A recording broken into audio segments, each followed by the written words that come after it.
Welcome to 10 class 98। हम लोग पढ़ रहे हैं सुगम गणित भाग 3 कक्षा 8 के लिए। अभी हम लोग पढ़ रहे हैं चैप्टर 14 ए पढ़ रहे हैं, क्षेत्रमिति पढ़ रहे हैं, प्रश्नमाला 14 ए पढ़ रहे हैं। पिछले क्लास में हम प्रश्नमाला 14 ए का 10 नंबर क्वेश्चन तक सॉल्व कर चुके थे।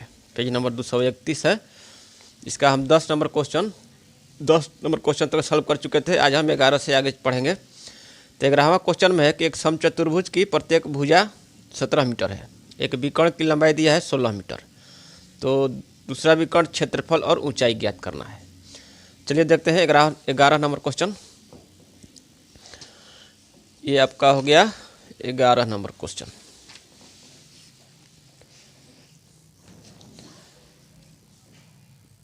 तो इसमें जो है देखिए, प्रत्येक भुजा दिया है 17 मीटर, ठीक है, और इसके एक विकर्ण की लंबाई 16 मीटर। मान लेते हैं इस विकर्ण की लंबाई 16 मीटर है, इस विकर्ण की लंबाई मान लेते हैं 16 मीटर, ऐसी विकर्ण की लंबाई 16 मीटर है, तो दूसरा विकर्ण हमको ज्ञात करना है। तो पिछले क्लास में हम पहले क्लास में पढ़े हैं समचतुर्भुज, चौथा नंबर पर में इस समचतुर्भुज के जो विकर्ण होते हैं एक दूसरे को समकोण पर समद्विभाजित करते हैं, यानी ओ ए बराबर ओ सी होगा और ओ बी बराबर ओ डी होगा। समद्विभाजित मतलब दो बराबर भागों में काटते हैं, और समकोण पर यानी कि ये जो एंगल है ये 90 डिग्री होगा, ये एंगल 90 डिग्री होगा।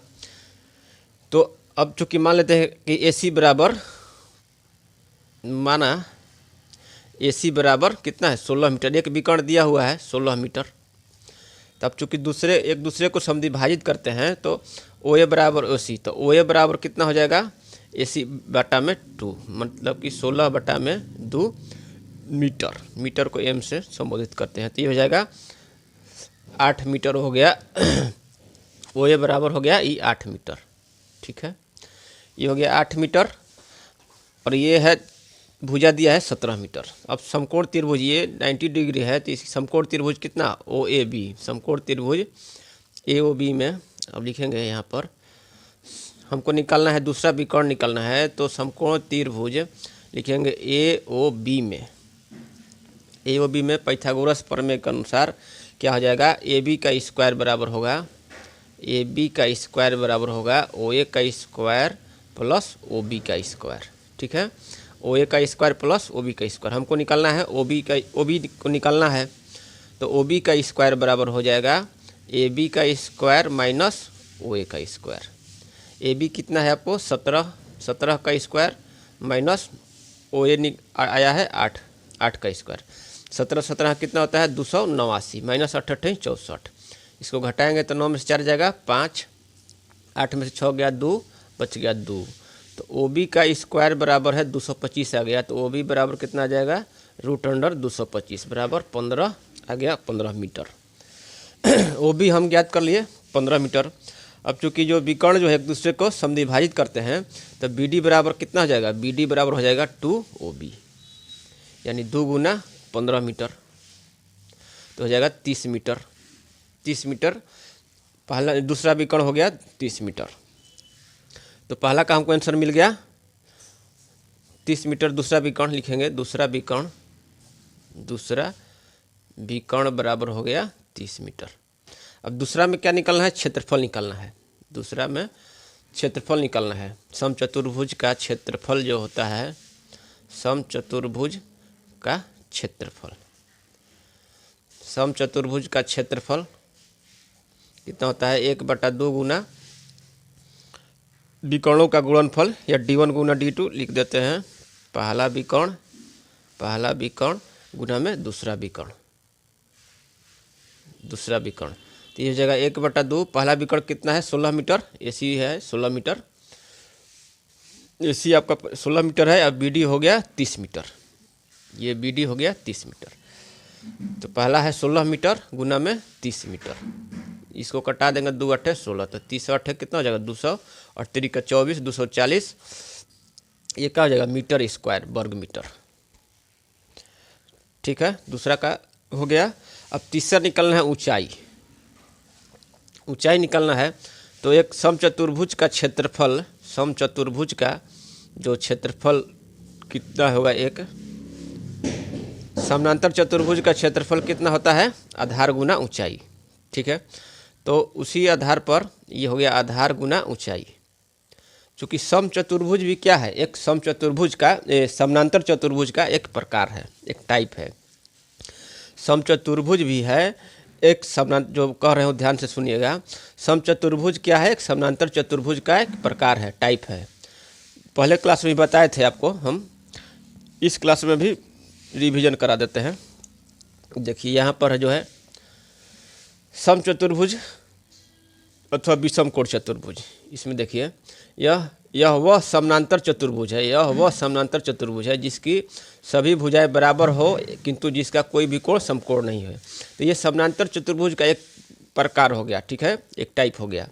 इसी तरह आयत और वर्ग भी क्या है, एक समानांतर चतुर्भुज का ही प्रकार है। आयत और वर्ग भी एक समानांतर चतुर्भुज का ही प्रकार है। आयत का देखिए क्या डेफिनेशन है, यह वह समानांतर चतुर्भुज है जिसका प्रत्येक कोण समकोण होता है। तो उस कंडीशन को जब फुलफिल करेगा तो ये आयत कहलाएगा।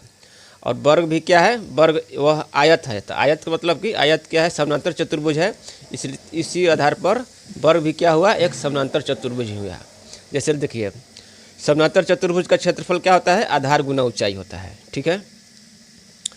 अब आयत का क्षेत्रफल कितना होता है, लंबाई गुना चौड़ाई। तो लंबाई जो है वो आधार हो गया और चौड़ाई जो है ऊंचाई हो गया। तो इस तरह से आयत का क्षेत्रफल भी वही है, आधार गुना ऊंचाई ही है। तो हम पढ़ते हैं लंबाई गुना चौड़ाई। उसी तरह से वर्ग का क्षेत्रफल भी क्या है, आधार गुना ऊंचाई ही है। आधार एक भुजा हो गया और ऊंचाई भी एक भुजा ही हो गया, क्योंकि वर्ग का चारों भुजा बराबर होता है। तो आधार गुना ऊंचाई करेंगे तो क्या हो जाएगा, भुजा का स्क्वायर हो जाएगा। तो इस आधार पर जो है, और समचतुर्भुज भी क्या है, एक समानांतर चतुर्भुज ही है, उसका प्रकार है समानांतर चतुर्भुज का, जिसकी सभी भुजाएं बराबर हो लेकिन कोण समकोण नहीं हो। तो इस तरह से हम समानांतर चतुर्भुज का जो क्षेत्रफल होता है आधार गुना ऊंचाई, उसी आधार पर, चूँकि समानांतर चतुर्भुज भी समचतुर्भुज भी समानांतर चतुर्भुज का एक प्रकार है, उसी आधार पर हम लिख दिए कि समचतुर्भुज का क्षेत्रफल बराबर होगा आधार गुना ऊंचाई, ठीक है।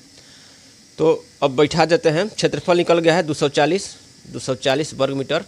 आधार कितना है, एक भुजा। आधार किस क्या होगा, इसका एक भुजा होगा। आधार जो है इसका एक भुजा होगा। और ऊंचाई जो है, ऊंचाई ये इस पर जो लंब खींचेंगे हम, वो ऊंचाई हो जाएगा। लंब खींचने तो आप लोगों को आता ही होगा, कैसे खींचेंगे, यहाँ से प्रकाल काटेंगे और इस रेखा को 2 बार काटें, इसके बाद यहाँ से चाप काटेंगे, यहाँ से चाप काटेंगे, तो इस तरह से लंब खींचा जाएगा। तो ये हो गया, इस पर जो लंब खींचेंगे वही उसका ऊंचाई होगा। मान लीजिए AE ऊंचाई है, ठीक है। तो ये जगह क्षेत्रफल बराबर हो गया 240 वर्ग मीटर, हम यहाँ से निकाल लिए हैं। आधार कितना है, एक भुजा DC कितना है, 17 मीटर। 17 गुना ऊंचाई, ये हो गया ऊंचाई। ऊंचाई हमको निकालना है। तो इस तरह से ऊंचाई बराबर कितना हो जाएगा, ऊंचाई बराबर हो जाएगा 240/17। ऊंचाई बराबर 240/17 मीटर हो गया। इसको भाग देंगे, कितना आएगा, 17 एक बार में जाएगा, तो 17 एक बार, 17 दूनी तो 34 होता है। बाकी हासिल बच गया कितना, हासिल बच गया आपको 7 बच गया, तो 70। तो 70 हो गया, तो 17 चौका 68, 17 चौका 68, बच गया 2 हासिल, तो हो जाएगा 14 पूर्णांक यहाँ पर 2/17 मीटर। इस तरह से ये आपका आंसर हो गया ऊंचाई। तो 11 का हम तीनों क्वेश्चन सॉल्व कर चुके हैं। अब देखते हैं 12 क्वेश्चन। 12 नंबर है कि समलंब की समानांतर भुजाएं दिया है 24 मीटर और 48 मीटर। ये मान लीजिए 24 मीटर है, समलंब चतुर्भुज है, और ये 48 मीटर है, ठीक है। और इसकी शेष 2 भुजाएं में प्रत्येक 13 मीटर है। ये प्रत्येक शेष दो भुजाएं यही बचा 13 मीटर, ये 13 मीटर। मान लेते हैं इसका नामकरण कर देते हैं ABCD समलंब चतुर्भुज। उसका क्षेत्रफल निकालना है हमको, उसका क्षेत्रफल निकालना है। तो इस समलंब चतुर्भुज का क्षेत्रफल निकालने के लिए हमको ऊंचाई तो ज्ञात नहीं है, इसलिए हम इसको 2 भागों में बांट के इसका क्षेत्रफल निकाल सकते हैं। पहले क्या करेंगे, एक समानांतर चतुर्भुज, इसको समानांतर चतुर्भुज बनाएंगे, ठीक है। इसको समानांतर चतुर्भुज और एक त्रिभुज में बांटकर इसका हम क्षेत्रफल निकाल सकते हैं। तो समानांतर चतुर्भुज बनाने के लिए हम लोग जानते हैं क्या, कि समानांतर चतुर्भुज की सम्मुख भुजाएं बराबर होती है। तो सम्मुख भुजाएं बराबर होती है, तो ये तो भुजा बराबर है, और ये भी भुजा को हमको बराबर करना है। यानी 24 मीटर ऊपर है तो 24 मीटर नीचे भी काटना पड़ेगा। तो 24 मीटर नीचे हम काट लेते हैं, तब जाके ये भुजा हमको समानांतर, ये चतुर्भुज समानांतर चतुर्भुज मिल जाएगा। तो इस तरह से हम जो है एक समानांतर चतुर्भुज बना लिए। ये 24 मीटर हम काट दिए, इसको मान लेते हैं 24 मीटर हो गया, ठीक है। थोड़ा सा और इधर चाहिए था, भी मान लेते हैं कि ये 24 मीटर हो गया। ये बच गया कितना, 24 भी हो जाएगा 24 मीटर। तो ये भुजा जब ये 24 मीटर हो गया, इसके समानांतर भुजाएं की सम्मुख, समानांतर चतुर्भुज की सम्मुख भुजाएं बराबर होती है, इसके आधार पर हम इसको 24 मीटर काट लेते हैं। ये हो गया समानांतर चतुर्भुज। ये भी हो जाएगा 13 मीटर। इसके समानांतर खींचेंगे तो ये हो जाएगा, इसके 24 मीटर खींचेंगे तो इसके समानांतर ही आएगा, तो ये भी हो जाएगा, ये 13 मीटर हो जाएगा। अब देखिए, इसको मान लेते हैं ई बिंदु, ठीक है, ई बिंदु मान लेते हैं। और इसको अब क्या करेंगे, इसके जो हमको ऊंचाई, इस समानांतर चतुर्भुज का भी क्षेत्रफल निकालने के लिए हमको ऊंचाई की ज़रूरत होगी। तो ऊंचाई के लिए हम क्या करेंगे, सी से जो है बीई पर एक लंब डालेंगे। लंब कैसे डाला जाता है, इसी तरह हम लंब डालेंगे, लेकिन लंब आपको डालने को पता होगा कैसे डाला जाता है। यहाँ से एक चाप खींचेंगे, यहाँ से चाप खींचेंगे ऐसे, जो कि बी भुजा को दो बार काटे, ठीक है। जहाँ जहाँ पर कट करेगा, मान लीजिए यहाँ पर कट करेगा, फिर यहाँ से एक चाप खींचेंगे यहाँ पर और यहाँ पर, और इस तरह से मिला देंगे। तो इस तरह से एक लंब खींच दिए, यहाँ पर एक लंब खींच दिए। अब चूँकि हम लोग जानते हैं ये हो जाएगा, ये 13 मीटर है, ये भी 13 मीटर, ये हो जाएगा समद्विबाहु त्रिभुज। तो एक पर में ही समझ लीजिए, समद्विबाहु त्रिभुज के शीर्ष बिंदु से आधार पर डाला गया लंब जो है आधार को समद्विभाजित करता है, माने दो बराबर भागों में बांटता है। एक पर में है, इसको सिद्ध भी कर सकते हैं। मान लीजिए, चलिए अभी ये बता देते हैं। ये हो गया त्रिभुज जो है, इसको मान लीजिए कोई भी बिंदु मान लीजिए डी ई एफ, इसको मान लेते हैं जी मान लेते हैं, ठीक है, इसको जी मान लेते हैं। तो ये आपका हो जाएगा जो सी जी जो लंब डाला गया है, तो त्रिभुज जो है अब ई जी ई, सी ई जी इस त्रिभुज में और ये सी जी बी इस त्रिभुज में, इस त्रिभुज और इस त्रिभुज में देखिए ये आपका हो गया 90 डिग्री, ये भी हो गया 90 डिग्री, ठीक है। और ये भुजा जो है दोनों में उभयनिष्ठ है, दोनों में समान है। तो इसके सामने का कोण जो है ये कोण और इसके सामने कोण, ये भी कोण दोनों बराबर होगा। जब दो कोण बराबर हो गया, दोनों त्रिभुज का दो कोण बराबर हो गया, ठीक है। ये भी कोण और ये कोण दोनों इसके और इसके बराबर है, तो तीसरा कोण अपने आप बराबर हो जाएगा, क्योंकि त्रिभुज के तीनों कोणों का जो 180 डिग्री होगा। तो ये कोण बराबर हो गया, ये भी कोण बराबर हो जाएगा। तो भुजा कोण भुजा, ठीक है, भुजा कोण भुजा और भुजा कोण भुजा जो है सर्वांग समता जो है, उसके आधार पर ये दोनों त्रिभुज क्या होंगे, सर्वांगसम होंगे। जब सर्वांगसम होंगे तो सर्वांगसम त्रिभुज के सभी भुजा और सभी कोण बराबर होते हैं। तो इस आधार पर जो है ये भुजा और ये भुजा बीजी और जीई भुजा दोनों बराबर होंगे।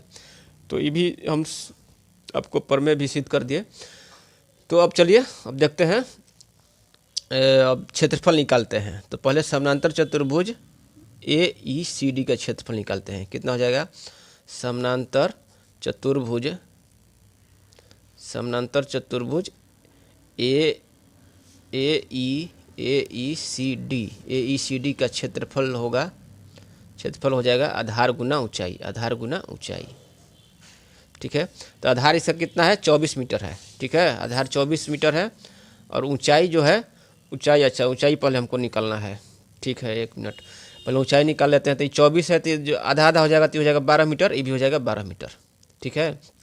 ये है 12 मीटर, ये हो जाएगा 13 मीटर हो जाएगा।